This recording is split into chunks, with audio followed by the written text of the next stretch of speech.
दुष्टता का फल। बौद्ध कथा। कहानी शुरू करने से पहले आपसे अनुरोध है कि वीडियो को लाइक करें। आपका लाइक वीडियो को दूसरों तक पहुंचने में मदद करेगा। कथा इस प्रकार है।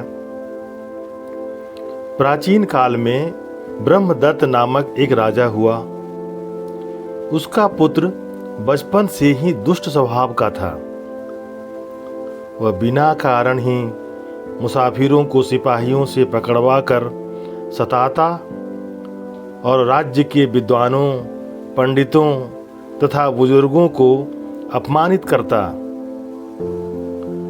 वह ऐसा करके बहुत प्रसन्न होता। प्रजा के मन में इसलिए युवराज के प्रति आदर के स्थान पर घृणा एवं रोष का भाव था। युवराज लगभग 20 वर्ष का हो चुका था। एक दिन कुछ मित्रों के साथ वह नदी में नहाने के लिए गया। वह बहुत अच्छी तरह तैरना नहीं जानता था, इसलिए अपने साथ कुछ कुशल तैराक सेवकों को भी ले गया।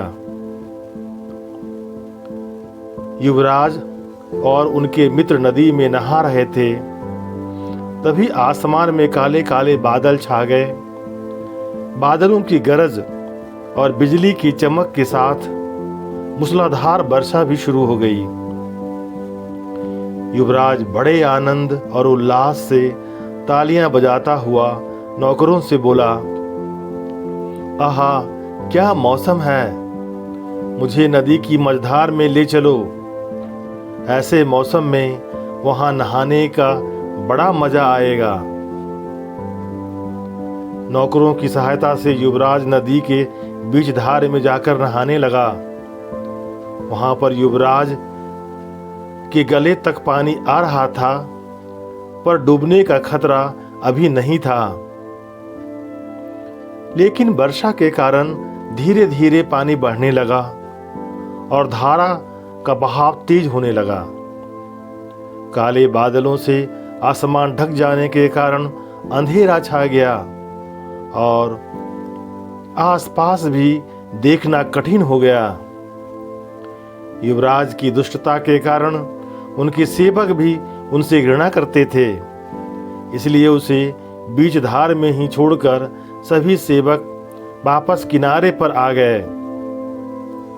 युवराज के मित्रों ने जब युवराज के बारे में सेवकों से पूछा तो उन्होंने कहा कि वे जबरदस्ती हम लोगों का हाथ छुड़ाकर अकेले ही तैरते हुए आ गए।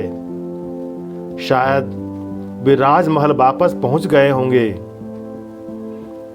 मित्रों ने महल में युवराज का पता लगवाया, लेकिन युवराज वहां पहुंचा ही नहीं था।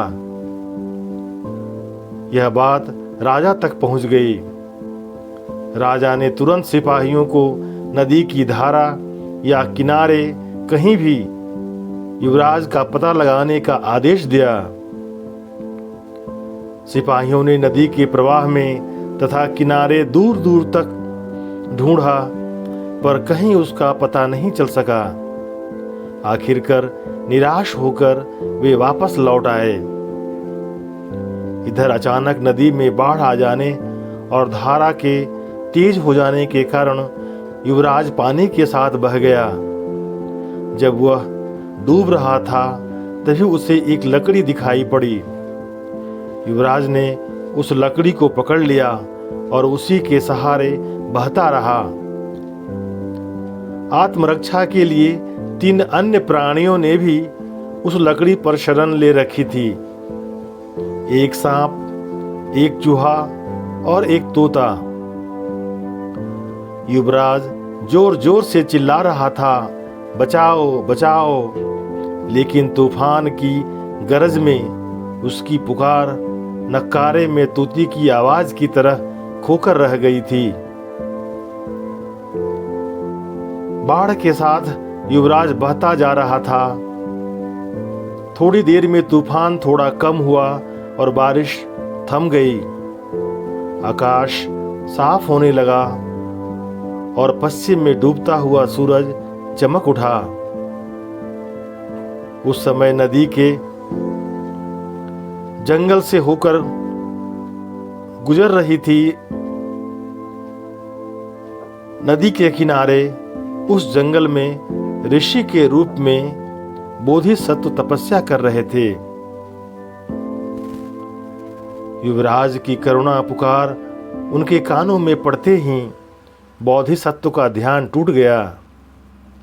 वे झट से नदी में कूद पड़े और उस लकड़ी को किनारे खींच लाए तथा युवराज और 3 अन्य प्राणियों की जान बचा दी। तत्पश्चात उन्होंने अग्नि जलाकर सबको गर्मी प्रदान की, फिर सबके लिए भोजन का प्रबंध किया। सबसे पहले उन्होंने छोटे प्राणियों को भोजन दिया, तत्पश्चात युवराज को भी भोजन खिलाकर उनके आराम का भी प्रबंध कर दिया। इस प्रकार वे सब बोधिसत्व के यहाँ 2 दिनों तक विश्राम करके पूर्ण स्वस्थ होने के बाद कृतज्ञता प्रकट करते हुए अपने अपने घर चले गए। तोते ने जाते समय बोधिसत्व से कहा, महानुभाव, आप मेरे प्राणदाता हैं। नदी के किनारे एक पेड़ का खोखला मेरा निवास था, लेकिन अब वह बाढ़ में बह गया है। हिमालय में मेरे कई मित्र हैं। यदि कभी मेरी आवश्यकता पड़े तो नदी के उस पार पर्वत की तलछटी में खड़े होकर पुकारिए। मैं मित्रों की सहायता से आपकी सेवा में अन्न और फल का भंडार उपस्थित कर जाऊंगा। मैं तुम्हारा वचन याद रखूंगा। बोधिसत्व ने आश्वासन दिया।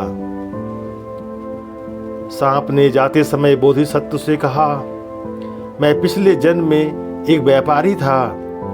मैंने कई करोड़ रुपये की स्वर्ण मोहरें नदी के तट पर छिपा कर रखी थी। धन के इस लोभ के कारण इस जन्म में सर्प योनि में पैदा हुआ हूं। मेरा जन्म उस खजाने की रक्षा में ही नष्ट हुआ जा रहा है। उसे मैं आपको अर्पित करना चाहता हूं। कभी मेरे यहाँ पधार कर इसका बदला चुकाने का मौका अवश्य दें। इसी प्रकार चूहे ने भी वक्त पड़ने पर अपनी सहायता करने का वचन देते हुए कहा, नदी के पास ही एक पहाड़ी के नीचे मेरा महल है, जो तरह तरह के अनाजों से भरा हुआ है। हमारे वंश के हजारों चूहे इस महल में निवास करते हैं। जब भी आपको अन्न की कठिनाई हो, कृपया हमारे निवास पर अवश्य पधारिए और सेवा का अवसर दीजिए। मैं फिर आपके उपकार का बदला कभी न चुका पाऊंगा। सबसे अंत में युवराज ने कहा, मैं कभी न कभी अपने पिता के बाद राजा बनूंगा। तब आप मेरी राजधानी में आइए, मैं आपका अपूर्व स्वागत करूंगा।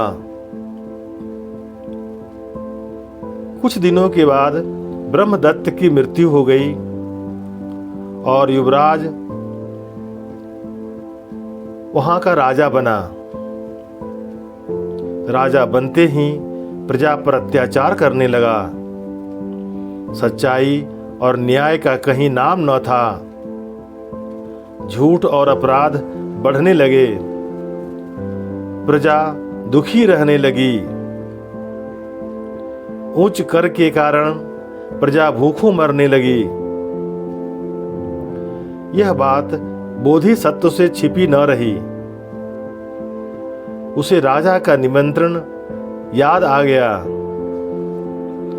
उसने चूहा, तोता और सांप के साथ राजा के यहाँ जाने का निश्चय किया।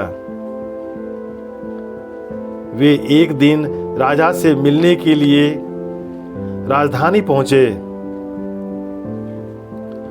बोधिसत्व नगर में प्रवेश कर राजपथ पर पैदल चल रहे थे।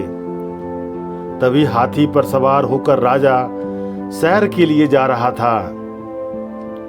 उसने बोधिसत्व को पहचान लिया और तुरंत अपने अंगरक्षकों को आदेश दिया, इस साधु को पकड़कर खंभे में बांध दो और 100 कोड़े लगाओ और उसके बाद इसको फांसी पर लटका दो। यह बहुत घमंडी साधु है। यह इतना घमंडी है कि इसने जानबूझकर मेरा अपमान किया था और मुझे अंत में भोजन दिया था। तभी तोता ने हाथी की आंखों में चोंच मार दी। हाथी क्रोध से पागल हो गया और इधर उधर भागने लगा और राजा हाथी से नीचे गिर पड़ा। नीचे गिरते ही सांप ने उसे डस लिया और तत्काल उसकी मृत्यु हो गई। उसे उसकी दुष्टता का फल मिल गया। प्रजा को अत्याचारी राजा से छुटकारा मिल गया। चूहा ने प्रजा के लिए अपने अन्न भंडार खोल दिए। सांप ने भी अपने सभी स्वर्ण मोहरें राजकोष में दान दे दिया। इति श्री।